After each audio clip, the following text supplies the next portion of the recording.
आज के इस लेक्चर में हम वेरिएबल डिक्लेरेशन और वेरिएबल इनिशियलाइजेशन को समझेंगे। सबसे पहले हम न्यू प्रोग्राम पे जाएंगे। जैसे कि आपको पता है कि जब भी कोई प्रोग्राम स्टार्ट किया जाता है तो उसको सबसे पहले लाइब्रेरी फाइल से स्टार्ट किया जाता है। हम यहाँ पे दो लाइब्रेरी फाइल्स को यूज़ करेंगे, स्टूडियो और गोनियो। स्टूडियो जिसे हम स्टैंडर्ड इनपुट आउटपुट कहते हैं और गोनियो जिसे हम कंसोल इनपुट आउटपुट कहते हैं। इसके बाद हमारा मेन फंक्शन आएगा, वॉइड मेन आपने यूज़ करना है।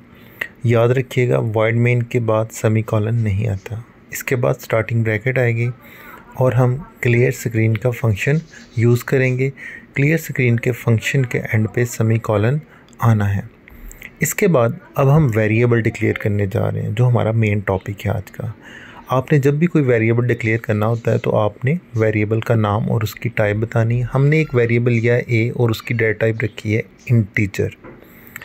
अब मैं वेरिएबल इनिशियलाइजेशन करूँगा। जैसे कि आपको बताया था हमने इनिशियलाइजेशन को सीखना है, तो मैंने ए को एक वैल्यू असाइन कर दिया 50। इट्स मीन जो 50 है वो ए को असाइन हो रहा है।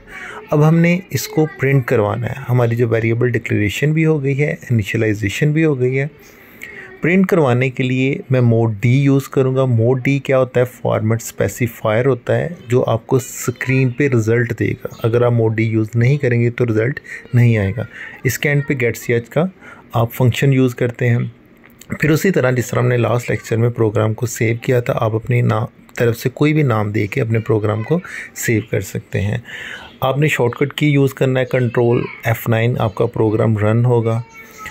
जैसे ही आपका प्रोग्राम रन होगा आपको स्क्रीन पे 50 डिस्प्ले हो रहा है। तो इस प्रोग्राम में हमने क्या किया है, जस्ट एक वेरिएबल डिक्लेयर किया है जिसकी डेटा टाइप इंट है। वेरिएबल का नाम हमने ए रख लिया है, आप कोई भी रख सकते हैं। और फिर हमने इनिशियलाइजेशन की है। मैंने कोई एक वैल्यू दी है 50, आप अपनी मर्ज़ी से कोई भी वैल्यूज़ दे सकते हैं। मोड डी यहाँ पे बहुत ज़्यादा इंपॉर्टेंस रखता है। अगर आप मोड डी को यूज़ नहीं करेंगे तो आपका स्क्रीन पे रिज़ल्ट नहीं आएगा। आप अभी भी देख सकते हैं मैं मोड डी को मैंने हटाया है और स्क्रीन पे कुछ भी शो नहीं हो रहा। तो जैसे ही आप मोड डी दोबारा लगाएंगे तो आपका जो रिज़ल्ट है वो शो होगा। अब इसमें हम मज़ीद चेंजेस करके देखते हैं।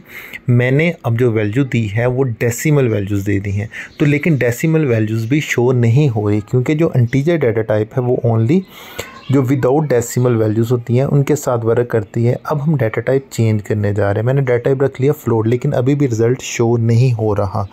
आपने इधर गौर करना है। मैंने डाटा टाइप फ्लोट रखी है लेकिन रिज़ल्ट शो नहीं हो रहा। इसकी रीज़न क्या है?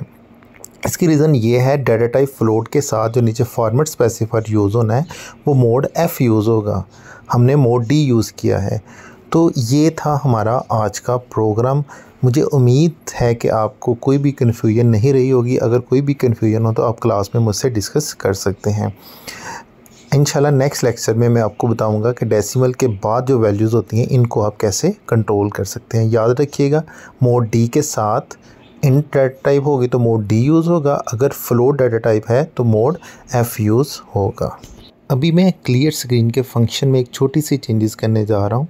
जो क्लियर स्क्रीन का फंक्शन है इसको मैं रिमूव करने जा रहा हूँ। इसको रिमूव करने का तरीका ये होता है कि आप डबल स्लैश लगाएंगे, इसको कमेंट्स कहते हैं। तो अभी आप बार बार जब रिज़ल्ट लेते हैं स्क्रीन पे तो पहली वाली वैल्यूज़ भी शो हो रही हैं।